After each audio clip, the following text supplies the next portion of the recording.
अस्सलाम वालेकुम viewers, welcome back to my YouTube channel daily tips with Asma. Aiman नाम का मतलब क्या है? आज की इस वीडियो में हम आपको बताएंगे ऐमन नाम के बारे में दिलचस्प मालूमात। ऐमन नाम का शुमार लड़कियों के नामों में होता है। ऐमन एक इस्लामी नाम है। ऐमन नाम की इब्तदाई तारीख हिंदी ज़ुबान से निकलती है।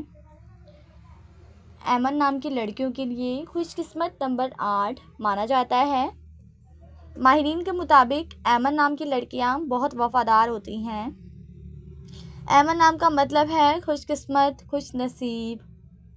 ऐमन नाम की लड़कियों के लिए खुशकिस्मत दिनों में मंगल और जुमेरात का दिन शामिल है। ऐमन नाम के अफराद के लिए मुवाफिक रंगों में सुर्ख, बनफशी रंग शामिल है। ऐमन नाम के अफराद के लिए मुवाफिक पत्थरों में रूबी पत्थर शामिल है। खुशकिस्मती वाली धातों में हिंसों के हिसाब से तांबा शामिल है। फ्रेंड्स, अगर आप अपने नाम का मतलब जानना चाहते हैं तो कमेंट बॉक्स में अपना नाम लिखें। इंशाल्लाह हम आपके नाम की वीडियो ज़रूर बनाएंगे। Thanks for watching. अल्लाह हाफिज़।